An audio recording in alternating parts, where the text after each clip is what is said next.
ನಾರಾಯಣ ಒಂದಿಷ್ಟು ಹೇಳಿ ಅಣ್ಣನನ್ನು ಜೊತೆಗೆ ಕರೆದೊಯ್ದ. ಲಕ್ಷ್ಮಿ ಸಾವಿತ್ರಿ ಜೊತೆ ವರ್ಷ ಕೂಡ ನಿಲ್ಲದೆ ಮನೆಗೆ ಬಂದಳು. ದಾರಿಯಲ್ಲಿ ಸಿಕ್ಕವರ ಜೊತೆ ನಗುಮುಖದಿಂದಲೇ ವ್ಯವಹರಿಸಿದ್ರು. ಋತುವಿನ ಬಗ್ಗೆಯೂ ಮಾತುಗಳು ಬಂದಿತು. ಶಾಸ್ತ್ರಿಗಳ ಮಾತಿನಂತೆ ಅವರಿಗೆ ಸಬೂಬ್ ಎನ್ನುತ್ತಾ ಜಾಗ ಖಾಲಿ ಮಾಡಿದ್ರು. ಶುಕ್ರವಾರ ಅಲ್ಲವಾದುದರಿಂದ ದೇವಸ್ಥಾನದಲ್ಲಿ ಅಂಥ ಜನವೇನೂ ಇರಲಿಲ್ಲ. ಶಾಸ್ತ್ರಿಗಳ 11ರ ಹೊತ್ತಿಗೆ ದೇವಸ್ಥಾನದಿಂದ ಹೊರಟರು. ನಮಸ್ಕಾರ. ಎದುರಿಗಿದ್ದ ಸದಾಶಿವ ಶೆಟ್ಟಿ ನಮಸ್ಕಾರ ಪ್ರತಿವಂದಿಸಿದ್ರು ಶಾಸ್ತ್ರಿಗಳು. ಹೊರಟ್ರಾ? ನಾನೀಗಷ್ಟೇ ಬಂದೆ, ನಗುತ್ತಲೇ ಮಾತಿಗಿಳಿದನು. ಸ್ವಲ್ಪ ಕೆಲಸ ಇದೆ. ನೀನು ಈ ದಿನದ ರಾತ್ರಿ ಕಳೆದೇ ಹೋಗುವುದು ಅಂತ ಗೊತ್ತು ಬಿಡು. ನಾಳೆ ಬೆಳಿಗ್ಗೆ ಇಲ್ಲೇ ಸಿಗ್ತೀನಿ ಮಾತಿಗಂದಿದ್ದು. ಅವನ ಬಳಿ ಅವರಿಗೆ ಅಂಥ ಮುಖ್ಯವಾದ ಕೆಲಸವೇನೂ ಇರಲಿಲ್ಲ. ಇಲ್ಲ, ಇವತ್ತು ಸಂಜೆಗೆ ಹೊರಡೋದೆ. ಒಂದು ಯಕ್ಷಗಾನದ ನಾಟ್ಯ ವೈಭವಕ್ಕೆ ಹೋಗೋದಿದೆ. ಈ ವಿಷಯ ಅಚ್ಚರಿಪಡುವಂತಿದೆ. ಸದಾಶಿವ ಸಂಪಿಗೆ ಹಳ್ಳಿಗೆ ಬರೋದು ಚೆಲುವೆಯನ್ನು ಕಾಣಲೆಂಬುದು ಊರಿನವರೆಲ್ಲರಿಗೂ ತಿಳಿದ ವಿಷಯವೇ. ವರ್ಷದ 4 ಸಲವಾದರೂ ಬಾರದೆ ಇರುವವನಲ್ಲ. ಬಂದವನು ದೇವಸ್ಥಾನಕ್ಕೆ ಬಂದು ದೇವಿಯ ದರ್ಶನ ಪಡೆದೇ ಹೋಗುತ್ತಿದ್ದುದು. ಜೊತೆಗೆ ಶಾಸ್ತ್ರಿಗಳನ್ನು ಮಾತನಾಡಿಸಿಕೊಂಡೇ ಹೋಗುತ್ತಿದ್ದುದು. ಜಾತ್ರೆಯ ಸಮಯದಲ್ಲಿ ಯಾವುದಾದರೊಂದು ಮೇಳವನ್ನು ಕರೆಸಿ ಯಕ್ಷಗಾನ ನಡೆಸೋದು ರೂಢಿಯಲ್ಲಿತ್ತು. 4 ವರ್ಷದ ಕೆಳಗೆ ಕುಂದಾಪುರದಿಂದ ಕರೆಸಿದ ಯಕ್ಷಗಾನ ಮೇಳವೊಂದರಲ್ಲಿ ಸದಾಶಿವ ಭಾಗವಹಿಸಿದ್ದು. ಆ ದಿನದ ಓಡಾಟದಲ್ಲಿ ಶಾಸ್ತ್ರಿಗಳನ್ನು ಪರಿಚಯ ಮಾಡಿಸಿಕೊಂಡಿದ್ದ. ಕೃಷ್ಣನಾಗಿ ರಂಗದಲ್ಲಿ ಮಿಂಚಿದವನು ಓಲೆಯರ ಹುಡುಗಿ ಚೆಲುವೆಯನ್ನು ಮೋಹಗೊಳಿಸಿದ. ನಂತರ ಅವನ ಸವಾರಿ ನಿರಂತರ. ತನ್ನ ಮನೆ, ಊರು, ಕೇರಿಯ ಬಗೆಗೆ ಸ್ಪಷ್ಟವಾಗಿ ಏನನ್ನು ಹೇಳಲಾರ. ಕೇಳಿದ್ರೆ ಕುಂದಾಪುರದಾಚೆ, ಭಟ್ಕಳದ ಒಳಗೆ ತೀರಹಳ್ಳಿ ಎಂಬೆಲ್ಲ ಉತ್ತರ. ಊರಿನ ಬಗೆಗೆ ಮಾತ್ರವಲ್ಲ, ಎಲ್ಲ ವಿಷಯದಲ್ಲೂ ಸ್ಪಷ್ಟವಾಗಿ ಮಾತನಾಡಲಾರ. ಅವನು ಆ ರೀತಿ ಮಾಡುವ ಉದ್ದೇಶವೇನೆಂಬುದು ಯಾರಿಗೂ ತಿಳಿದಿರಲಿಲ್ಲ. ಚೆಲುವೆಯ ಜೊತೆ ತನಗೆ ಅಕ್ರಮ ಸಂಬಂಧವಿದೆ ಎನ್ನುವುದು ತಿಳಿಯಬಾರದೆನ್ನುವ ಉದ್ದೇಶ ಅವನಿಗಿರಬೇಕೆಂಬ ಅಂದಾಜು ಕೆಲವರದು. ಹೋ ಹೌದಾ? ಹೋಗಬೇಕಾದ್ರೆ ಸಂಜೆ ಬಂದು ಹೋಗು, ನಾನು ದೇವಸ್ಥಾನದಲ್ಲೇ ಇದ್ದೀನಿ ನುಡಿದವರು ಮರು ಮಾತಿಗೆ ನಿಲ್ಲದೆ ಮನೆಯ ಕಡೆ ಬಂದಿದ್ರು. ಋತುವಿನ ವಿಷಯ ಹೇಗೆ ನಿಭಾಯಿಸುವುದೆನ್ನುವುದೇ ಅವರಿಗೆ ದೊಡ್ಡ ತಲೆನೋವಾಗಿತ್ತು. ಅವಳು ಮತ್ತೆ ಬರುವಳೆಂಬ ನಿರೀಕ್ಷೆ ಮನೆಯವರು ಯಾರಿಗೂ ಇರಲಿಲ್ಲ. ಆದರೆ ಎಲ್ಲಿ ಹೋದಳೆಂಬುದಕ್ಕೆ ಪುರಾವೆಯೇ ಇರಲಿಲ್ಲ. ಬೆಳಗ್ಗೆ ಒಂದು ಸುತ್ತು ಊರನ್ನೆಲ್ಲ ಸುತ್ತಿ ಬಂದಿದ್ದ ಜಗದೀಶ್ ನಾರಾಯಣ ಸೂಕ್ಷ್ಮವಾಗಿಯೇ ಗಮನಿಸುತ್ತಿದ್ದರು. ಯಾವ ವ್ಯಕ್ತಿಯು ಊರಿನಿಂದ ಕಾಣೆಯಾದ ಬಗೆಯಾಗಲಿ, ಇಲ್ಲ ಕಾರಣ ಹೇಳಿ ಹೊರಗೆ ಹೋಗಿದ್ದರ ಬಗೆಯಾಗಲಿ ನಡೆದಿರಲಿಲ್ಲ. ಅಂದಮೇಲೆ ಋತು ಹೋಗಿದ್ದಾದರೂ ಎಲ್ಲಿಗೆ? ಅವಳನ್ನು ಜೊತೆಯಲ್ಲಿ ಕರ್ಕೊಂಡು ಹೋದವನ್ಯಾರು? ಯಾವನಾದರೂ ಕರೆದೊಯ್ದು ಮನೆಯಲ್ಲಿ ಬಚ್ಚಿಟ್ಟಿರ್ಬೋದಾ? ಅಂಥ ಧೈರ್ಯ ಯಾರಿಗಿದೆ? ಇಂಥ 100 ಪ್ರಶ್ನೆಗಳು. ಏನೋ ಯೋಚನೆಗೆ ಒಳಗಾದವರಂತೆ ಎದ್ದು ಋತುವನ್ನು ಕೂಡಿ ಹಾಕಿದ ಕೋಣೆಯ ಬಳಿ ಬಂದರು. ಅವರು ಬಾಗಿಲಿನಲ್ಲಿ ನೇತಾಡುತ್ತಿದ್ದ ಬೀಗವನ್ನು ಕೈಗೆತ್ತಿಕೊಂಡರು. ಬೀಗ ಹೊಡೆದಿದ್ದು ಸ್ಪಷ್ಟವಿತ್ತು. ಬೀಗ ಹೊಡೆದ ವ್ಯಕ್ತಿ ಚಾಣಾಕ್ಷತೆ ಭಾಸವಾಗಿತ್ತು. ಋತುವನ್ನು ಕೋಣೆಯಿಂದ ಬಿಡುಗಡೆಗೊಳಿಸಿ ಮತ್ತೆ ಬಾಗಿಲನ್ನು ಸರಿಸಿ ಬೀಗವನ್ನು ಕೀ ಹಾಕಿ ಲಾಕ್ ಮಾಡಿದಂಥ ಸ್ಥಿತಿಯಲ್ಲೇ ಇಟ್ಟು ಪರಾರಿಯಾಗಿದ್ದರು. ಬೆಳಗ್ಗೆ ಅವಸರದಲ್ಲಿ ಬಂದವರು ಕೀ ತೆಗೆಯುವ ಸಮಯದಲ್ಲಿ ಗುರುತಿಸಲಾರದೆ ಹೋಗಿದ್ದಕ್ಕೆ ತಲೆ ಚೆಚ್ಚಿಕೊಂಡ್ರು. ಏನಾಯ್ತಪ್ಪ? ಹಿಂದಿನಿಂದ ನಿಂತ ನಾರಾಯಣ್ ಕೇಳಿದ. ಅವನ ಕೈಯಲ್ಲಿ ಬೀಗವನ್ನಿಟ್ಟು ಹೊರ ನಡೆದರು. ಅದನ್ನು ಪರೀಕ್ಷಿಸಿದ ನಾರಾಯಣ್ ಅಚ್ಚರಿಗೆ ಒಳಗಾಗಿದ್ದ. ಹೇಗೆ ಸಾಧ್ಯ? ಇಷ್ಟು ನಾಜೂಕಾಗಿ ಬೀಗ ಮುರಿದಿದ್ದಾರೆ ಎಂದರೆ? ನಮಗೂ ಕೇಳಿಸಿದಷ್ಟು ಜಾಗರೂಕತೆಯಿಂದ. ಇಲ್ಲ, ನಿನ್ನೆ ಬಿದ್ದ ಆರ್ಭಟದ ಮಳೆಯ ಸದ್ದಿಗೆ ನಮಗೆ ಸದ್ದು ಕೇಳಿಸದೆ ಹೋಯಿತೆ ಇರಬೇಕು. ಮಳೆ ನಿಂತ ಅರ್ಧ ಗಂಟೆಗೆ ಅಪ್ಪ ಬಂದಿದ್ದು ನನಗೆ ಗೊತ್ತಾಗಿತ್ತು. ಇತ್ತೀಚೆಗೆ ಅಪ್ಪಯ್ಯ ದೇವಸ್ಥಾನದಲ್ಲೇ ಹೆಚ್ಚು ಹೊತ್ತು ಕಳೆಯುತ್ತಿದ್ರು. ಋತು ವಿಷಯವಾಗಿ ತುಂಬಾ ತಲೆ ಕೆಡಿಸಿಕೊಂಡಿದ್ರು. ಸರಿಯಾಗಿ ನಿದ್ರೆ ಕೂಡ ಮಾಡ್ತಾ ಇರಲಿಲ್ಲ.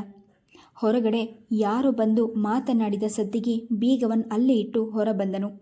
ಶ್ರೀನಿವಾಸ ಭಟ್ರು ಶಾಸ್ತ್ರಿಗಳ ಜೊತೆ ಮಾತನಾಡುತ್ತಿದ್ರು. ಊಟ ಮುಗಿಸ್ಕೊಂಡೇ ಬಂದೆ ಶಾಸ್ತ್ರಿಗಳೇ. ಅಂದಹಾಗೆ ನಿಮ್ಮದು ಊಟ ಆಯಿತು ತಾನೇ ಕೇಳಿದ್ರು ಭಟ್ರು. ಇಲ್ಲ, ಇನ್ನಷ್ಟೇ ಮಾಡಬೇಕು ನುಡಿದ್ರು. ತೊಂದರೆ ಆಯ್ತೇನೋ? ನಾನು ಋತುನ ನೋಡ್ಕೊಂಡು ಹೋಗೋಣ ಅಂತ ಬಂದೆ. ಮಲಗಿದ್ದಾಳೋ ಏನೋ? ಬಂದ ಕಾರಣ ತಿಳಿಸಿದ್ರು. ಶಾಸ್ತ್ರಿಗಳು ನಾರಾಯಣನ ಮುಖ ನೋಡಿದ್ರು. ಅವನು ಉಗುಳು ನುಂಗಿದನು. ಅದು ಶಾಸ್ತ್ರಿಗಳು ನಿಧಾನಿಸಿದಾಗ ಭಟ್ರಿಗೆ ಅನುಮಾನ. ಯಾಕೆ ಶಾಸ್ತ್ರಿಗಳೇ, ಏನಾಯಿತು? ಋತು ಮನೆಯಲ್ಲಿಲ್ಲ ಭಟ್ರೆ. ಶಾಸ್ತ್ರಿಗಳ ಮಾತಿಗೆ ಭಟ್ರು ಹೌಹಾರಿದ್ರು. ಏನು ಶಾಸ್ತ್ರಿಗಳೇ ನಿಮ್ಮ ಮಾತಿನ ಅರ್ಥ? ಅವರ ಕಣ್ಗಳು ಅಗಲವಾಗಿ ಹುಬ್ಬು ಗಂಟಿತು. ಶಾಸ್ತ್ರಿಗಳು ನಿಡಿದಾದ ಉಸಿರು ದಬ್ಬಿದ್ರು. ತುಟಿ ಕಚ್ಚಿ ಹಿಡಿದವರ ಮಾತಿಗಾಗಿ ಯೋಚಿಸುವವರಂತೆ ಕಂಡ್ರು. ಜಗದೀಶನ ಜೊತೆ ಲಕ್ಷ್ಮಿಯು ಅಲ್ಲಿ ಬಂದು ನಿಂತಳು. ಸಾವಿತ್ರಿ ಅಡಿಗೆ ಮನೆಯಿಂದಲೇ ತಲೆ ಹೊರಗೆ ಹಾಕಿದ್ಲು. ವರ್ಷ ಕೋಣೆಯ ಬಾಗಿಲಿಗೆ ನಿಂತು ನೋಡುತ್ತಿದ್ಲು. ವಾರದಿಂದ ಒಂದು ರೀತಿ ಮಂಕಾಗಿದ್ಲು. ಮಾತು ಮೊದಲಿನಿಂದ ಕಡಿಮೆಯೇ. ನಾವೇನೋ ಆ ಬಗ್ಗೆ ಅತಿ ಭಾವಿಸಿದವರಲ್ಲ. ಇವತ್ತು ಬೆಳಗ್ಗೆ ಎದ್ದಾಗ ಋತು ಕಾಣೆಯಾಗಿದ್ಲು. ನೋಡಿದ್ರು. ಅಲ್ಲಲ್ಲಿ ನಿಂತಿದ್ದ ತಮ್ಮ ಮನೆ ಮಂದಿಯ ಕಡೆ ದೃಷ್ಟಿ ಹರಿಸಿದ್ರು. ಆ ನೋಟದಲ್ಲಿ ಎಲ್ಲರೂ ಈಗ ನಾನು ಭಟ್ರಿಗೆ ಹೇಳಿದ ಮಾತಿಗೆ ಬದ್ಧವಾಗಿರಬೇಕು ಎಂಬ ಆಜ್ಞೆ ಇತ್ತು. ಅಯ್ಯೋ ದೇವ್ರೆ, ನೀವು ಹುಡುಕ್ಲಿಲ್ವಾ ಶಾಸ್ತ್ರಿಗಳೇ? ಭಟ್ರ ಬಾಯಿ ಮೇಲೆ ಕೈ ಇಟ್ಟು ಕೇಳಿದ್ರು. ಹುಡುಕದೆ ಇರ್ತೀವ ಹೇಳಿ ಭಟ್ರೆ? ಊರಿಡೀ ಸುತ್ತಿ ಬಂದಿದ್ದಾಯ್ತು, ಎಲ್ಲೂ ಪತ್ತೆ ಇಲ್ಲ. ನುಡಿದ್ರು ನಿಸ್ಸಹಾಯಕತೆಯಿಂದ. ಪೊಲೀಸ್ ಕಂಪ್ಲೇಂಟ್ ಕೊಡಬೇಕಿತ್ತು. ಶ್ರೀನಿವಾಸ ಭಟ್ರು ಸೂಚನೆ ಮೆಟ್ಟಿ ಬಿದ್ರು ಶಾಸ್ತ್ರಿಗಳು. ಎಲ್ಲಾದರೂ ಉಂಟಾ ಭಟ್ರೆ? ನಮ್ಮ ವಂಶ ನೆನ್ನೆ ಮೊನ್ನೆಯಿಂದ ಸಂಪಿಗೆ ಹಳ್ಳಿಯಲ್ಲಿದ್ದದ್ದಲ್ಲ. ವರ್ಷಗಳ ಕಾಲದಿಂದಲೂ ಮರ್ಯಾದೆ ಆಗಿ ಬದುಕಿದ ಮನೆತನ. ದೊಡ್ಡ ಮನೆ ಶಾಸ್ತ್ರಿಗಳ ಮನೆತನದಲ್ಲಿ ಇಂತಹದೊಂದು ಗಲಭೆ, ದಾಯಾದಿ ಮತ್ಸರ, ಸೊಸೆ ಮಾವನಿಗೆ ಗಲಾಟಿ ಅಂಥದ್ದೇನಾದರೂ ನೀವೇ ಊರಿಗೆ ಬಂದಾಗಲಿಂದ ಕೇಳಿದಿದೆಯಾ ಹೇಳಿ? ಭಟ್ರು ಇಲ್ಲವೆಂಬಂತೆ ತಲೆ ಆಡಿಸಿದ್ರು. ಅಂದಮೇಲೆ ಈ ಹುಡುಗಿ ಕಾಣೆ ಆಗಿದ್ದಾಳೆ ಅಂತ ಕಂಪ್ಲೇಂಟ್ ಮಾಡಿದ್ರೆ ಮನೆತನದ ಮರ್ಯಾದೆ ಏನಾಗಬೇಡ ಹೇಳಿ?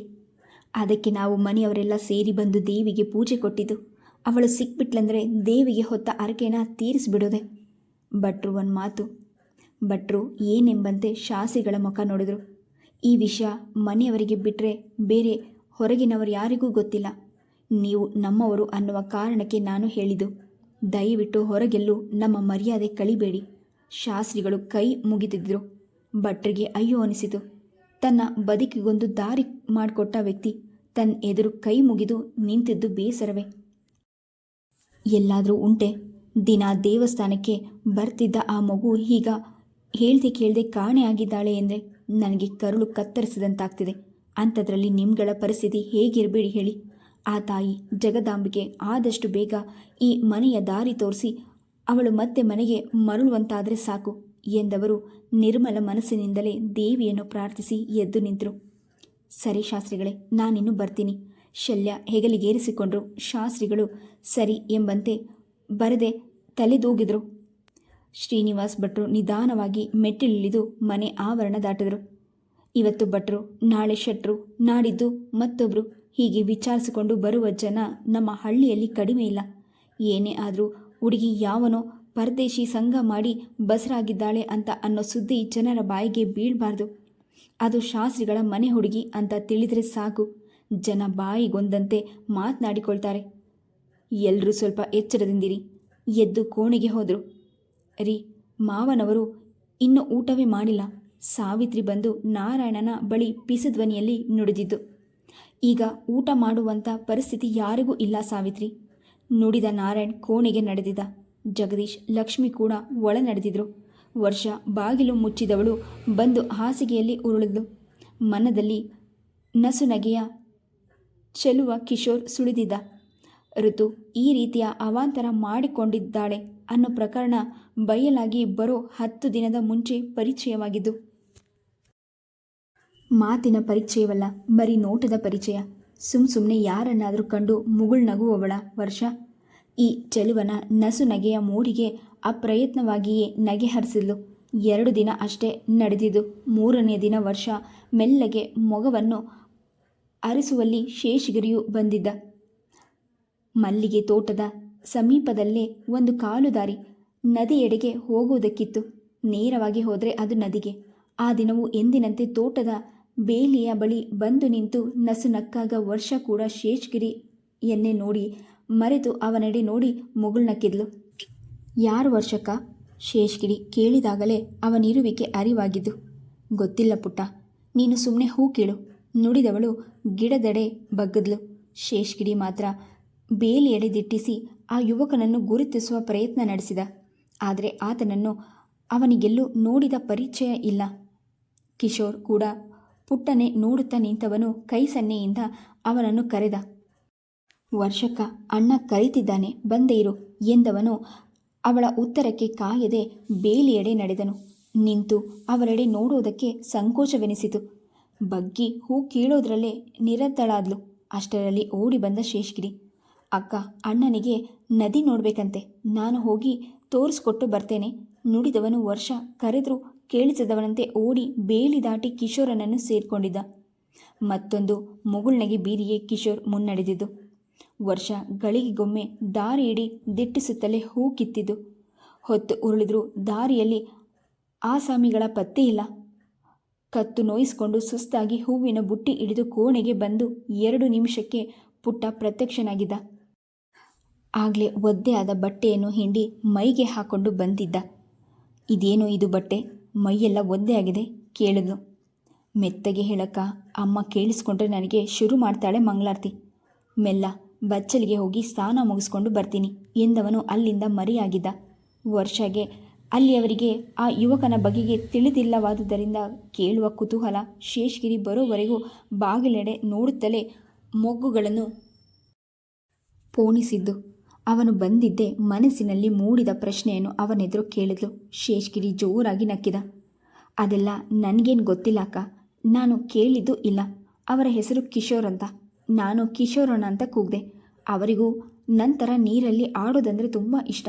ಅವರಿಗೆ ಎಷ್ಟು ಚೆನ್ನಾಗಿ ಈಜು ಬರುತ್ತೆ ಗೊತ್ತಾ ಅನ್ನುವಷ್ಟರಲ್ಲಿ ಸಾವಿತ್ರಿ ಕೂಗಿದ್ದರಿಂದ ಪುಟ್ಟ ಅಲ್ಲಿಂದ ಓಡಿದ.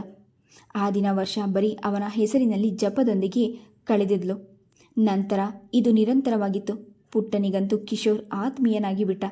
ಮನೆಯಲ್ಲಿ ಎಲ್ಲರಿಗಿಂತ ಚಿಕ್ಕವನಾಗಿದ್ದರಿಂದ ಮನೆಯವರು ಯಾರೂ ಅವನ ವಿಷಯವಾಗಿ ತಲೆ ಕೆಡಿಸಿಕೊಳ್ಳುತ್ತಿಲ್ಲ.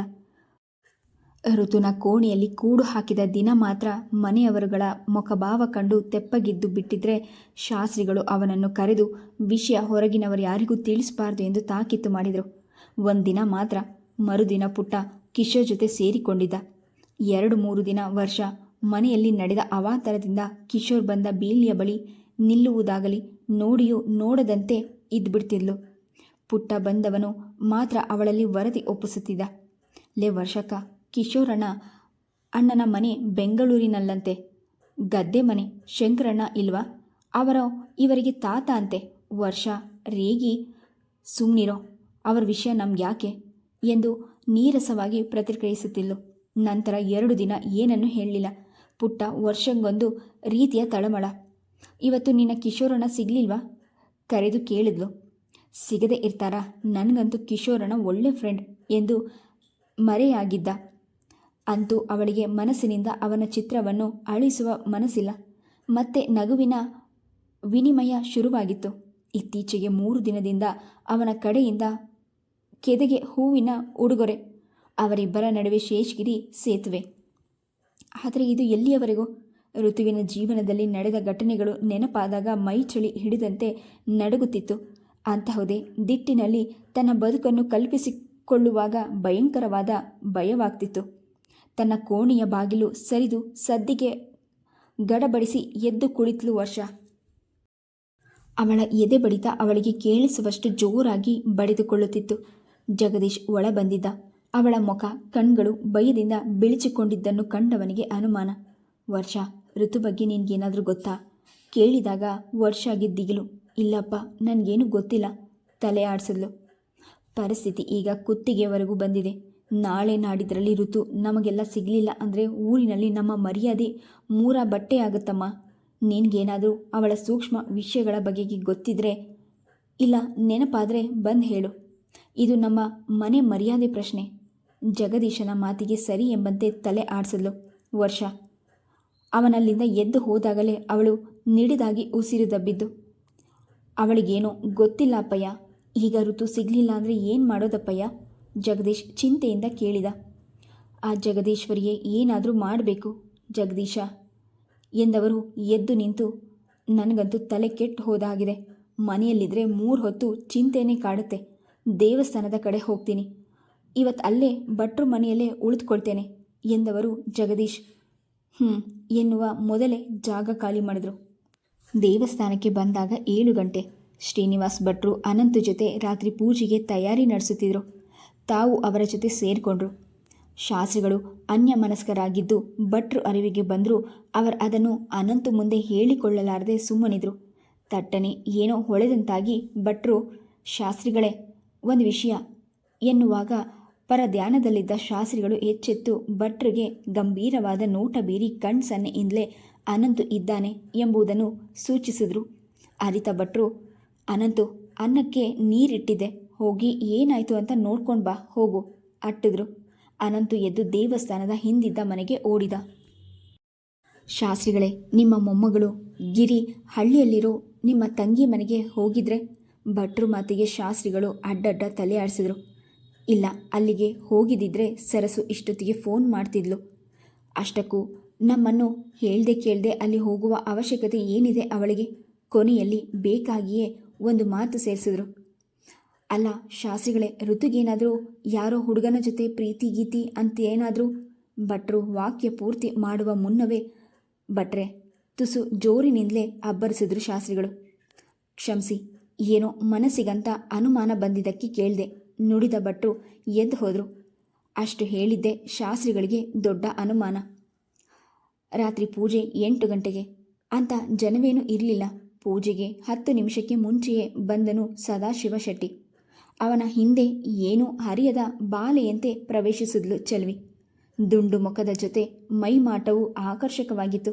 ಹಾಗಂತ ಹಾಲು ಬಿಳುಪಿನ ಸುಂದರಿಯಲ್ಲ, ಮಣ್ಣಿನಂಥ ಬಣ್ಣ, ಹುಬ್ಬಿ ನಿಂತ ಸೊಬಗಿನ ಶೆಟ್ಟಿ ಮಾರು ಹೋಗಿದ್ದ. ಶಾಸ್ತ್ರಿಗಳೇ, ಏನು ಸಮಾಚಾರ ಎನ್ನುತ್ತಲೇ ಬಂದವನು ದುಂಬಿಯಂತೆ ಕಂಡ.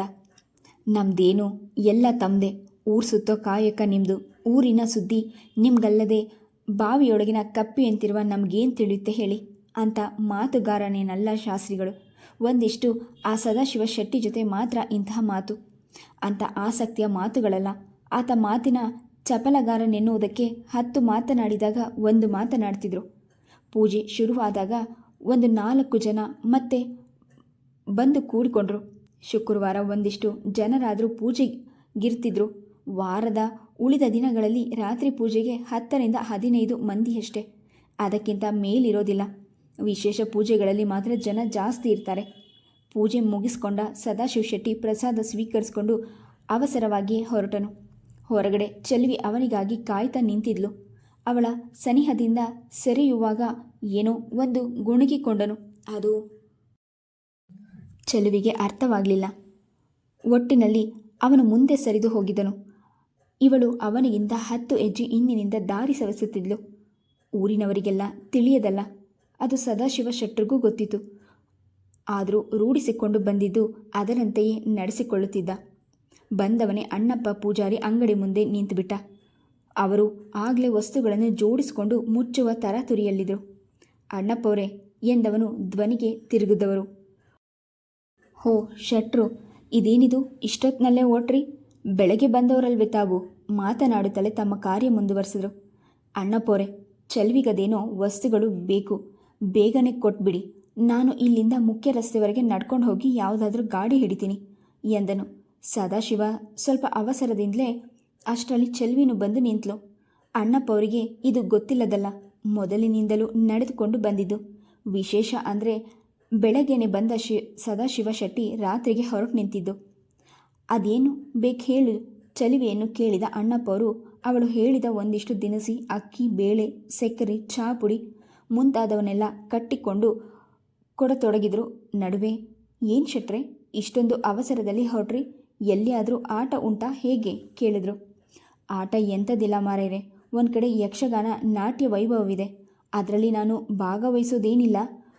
ಒಂದಿಷ್ಟು ಗೆಳೆಯರ ಒತ್ತಾಯದ ಮೇರೆಗೆ ಹೋಗ್ತಾ ಇದ್ದೀನಷ್ಟೇ ಉತ್ತರಿಸಿದ. ಎಲ್ಲಿ ಎತ್ತ ಎನ್ನೋದು ಕೇಳಲಿಲ್ಲ. ಅವರು ಕೇಳಿದ್ದೂ ಇಲ್ಲ, ಕೇಳಿದರೆ ಅವನು ಸರಿಯಾಗಿ ಹೇಳೋದೂ ಇಲ್ಲ ಎಂದು ಅವರಿಗೆ ತಿಳಿದಿತ್ತು.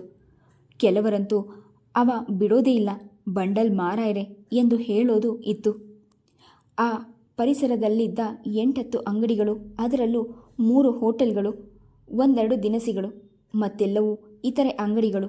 ಯಾವಾಗಲೂ ಬೆಳಗ್ಗೆ 9-10 ವೇಳೆಗೆ ಬರುವ ಸದಾಶಿವ ಶೆಟ್ಟಿ ಅಣ್ಣಪ್ಪವರ ಬಳಿ, ಚೆಲುವಿ ಬರ್ತಿದ್ದಾಳೆ, ಅವಳಿಗೇನು ಬೇಕೋ ಅದನ್ನೆಲ್ಲ ಕೊಟ್ಟಿರಿ, ನಾನು ಮತ್ತೆ ಬಂದು ನೋಡ್ತೇನೆ, ಇಲ್ಲೇ ಚೆನ್ನಪ್ಪ ಹೋಟೆಲ್ನಲ್ಲಿದ್ದೇನೆ ಎಂದು ಅತ್ತ ನಡೆಯುತ್ತಿದ್ದ. ನಂತರ ಬಂದ ಚೆಲುವಿಗೆ ಅವಳು ಕೇಳಿದ್ದನ್ನು ಕೊಟ್ಟು ಅವಳು ಹಲ್ಲು ಕಿರಿದು ನಿಂತಾಗ ಶೆಟ್ರು ಹೇಳಿ ಹೋಗಿದ್ದಾರೆ ಅನ್ನೋ ಉತ್ತರ ಕೊಟ್ಟರೆ ಮುಗೀತಿತ್ತು. ಅವಳು ಅಲ್ಲಿಂದ ಹೋಟೆಲ್ ಕಡೆ ಒಂದು ನೋಟ ಹರಿಸಿ ಮರೆಯಾಗ್ತಿದ್ಲು. ಅಷ್ಟೊತ್ತಿಗೆ ಒಂದು ಪ್ಲೇಟ್ ಇಡ್ಲಿ, ಒಂದು ಕಪ್ ಚಹಾ ಕುಡಿದು ಮುಗಿಸಿದ ಸದಾಶಿವ ಮತ್ತೆ ಅಣ್ಣಪ್ಪ ಅವರಲ್ಲಿಗೆ ಬಂದು ನಿಂತು ಎಷ್ಟಾಯಿತು ಎನ್ನುತ್ತಾ ಕೆಸಿಗೆ ಕೈ ಹಚ್ಚಿದ. ಅಣ್ಣಪ್ಪ ಅವರು ಇಷ್ಟು ಅಂತ ಒಂದು ಬೆಲೆ ಸೂಚಿಸುವಾಗ ಒಂದಿಷ್ಟು ಚೆಲುವಿಗೆ ಗೊಣಗಿಕೊಂಡು ಬೈದು ಹಣ ಕೊಟ್ಟು ಅಲ್ಲಿಂದ ಮರೆಯಾಗುತ್ತಿದ್ದ. ಇದು ಕತ್ತಲೆಯ ಸಮಯವಾಗಿದ್ದರಿಂದ ಅಂಗಡಿ ಹೋಟೆಲ್ಗಳ ಬಾಗಿಲು ಆಗಲೇ ಮುಚ್ಚಿಯಾಗಿತ್ತು. ಅಣ್ಣಪ್ಪ ಅವರು ಎಲ್ಲರಿಗಿಂತ 1 ಗಂಟೆ ಜಾಸ್ತಿ ಹೊತ್ತು ತೆಗೆದಿಡ್ತಿದ್ರು.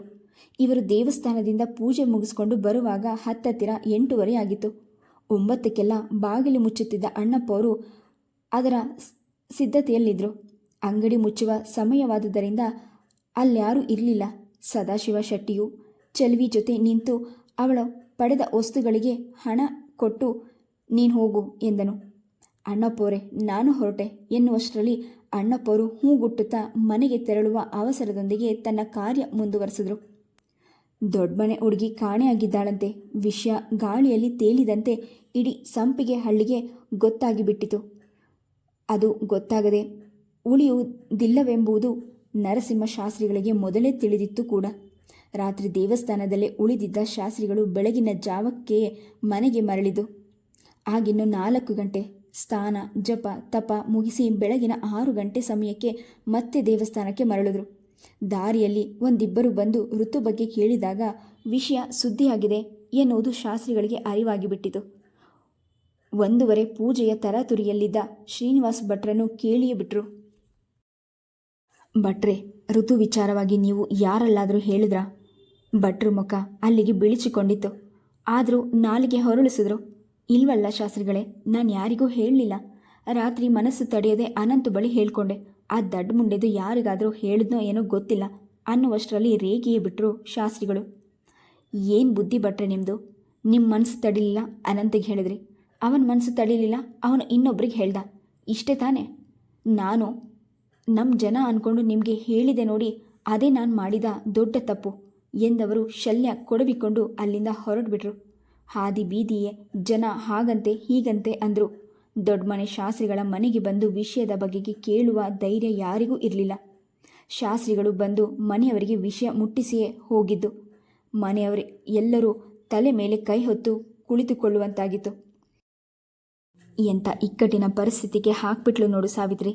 ಇವರಂತೂ ಎಲ್ಲ ಆಗಿದ್ದು ನನ್ನಿಂದಲೇ ಅಂತ ನನ್ನ ಕಡೆ ಬೆರಳು ಮಾಡಿ ತೋರಿಸ್ತಾರೆ. ಅತ್ಲು ಲಕ್ಷ್ಮಿ, ಅಳ್ಬೇಡಕ್ಕ. ಭಾವ ಯಾಕೆ ನಿನ್ನನ್ನು ದೂರಬೇಕು? ನೀನು ಹೇಳಿದ್ದ ಅವಳಿಗೆ ಹೀಗೀಗೆ ಮಾಡು ಅಂತ. ಸಾವಿತ್ರಿ ಜಗದೀಶನ ಬಗೆಗೆ ಅಸಮಾಧಾನ ವ್ಯಕ್ತಪಡಿಸಿದ್ಲು. ಅವರು ಆರೋಪನೆ ಬೇರೆ. 3 ಹೊತ್ತು ಮನೆಯಲ್ಲೇ ಇದ್ಲು ಋತು. ಅವಳ ನಡವಳಿಕೆ ಬಗ್ಗೆ ತಾಯಿಯಾದವಳು ಗಮನ ಹರಿಸಬೇಕಿತ್ತು ಅಂತ ಮನಸ್ಸನ್ನು ತೋಡ್ಕೊಂಡು. ಅವಳು ಆ ರೀತಿ ನಡ್ಕೊಂಡಿದ್ರೆ ಗೊತ್ತಾಗಿರೋದು ಅಂತ ಯಾವ ಸುಳಿವನ್ನು ಅವಳು ನಮಗೆ ಬಿಟ್ಕೊಟ್ಟಿಲ್ಲ. ಅವಳು ಆ ರೀತಿ ಮಾಡ್ಕೊಂಡಿದ್ದಾಳೆ ಅಂದರೆ ನನಗೆ ಈಗಲೂ ನಂಬೋದಕ್ಕಾಗ್ತಾಯಿಲ್ಲ. ಅಷ್ಟು ಹೇಳೋರಿಗೆ ಮಗಳ ಬಾಯಿ ಬಿಡಿಸಿ ಅವನು ಯಾರು ಅಂತ ಕೇಳಬಹುದಿತ್ತಲ್ವ? ಯಾಕೆ ಕೇಳಲಿಲ್ಲ? ಮಾವಯ್ಯ ಮೈ ಚರ್ಮ ಅರಿದೋಗುವಷ್ಟು ಬಡ್ದಿದ್ದಾರೆ. ಆದರೂ ಋತು ಬಾಯಿ ಬಿಟ್ಟಿಲ್ಲ. ನೋಡು, ಸುಮ್ಮನೆ ಅವರ ಮಾತಿಗೆಲ್ಲ ನೀನು ನೊಂದ್ಕೊಂಬೇಡ. ಇದರಲ್ಲಿ ನಿನ್ನ ತಪ್ಪೇನೂ ಇಲ್ಲ. ಸಾವಿತ್ರಿ ಅವಳನ್ನು ಸಮಾಧಾನಿಸಿದ್ಲು. ವರ್ಷ ಹೆಣದ ಮಲ್ಲಿಗೆ ಮಾಲೆಯನ್ನು ಹಿಡಿದು ಹೊರಟಾಗ ಜಗದೀಶ್ ಕೇಳಿದ, ಎಲ್ಲಿಗೆ? Please subscribe the channel, like and share. Thank you.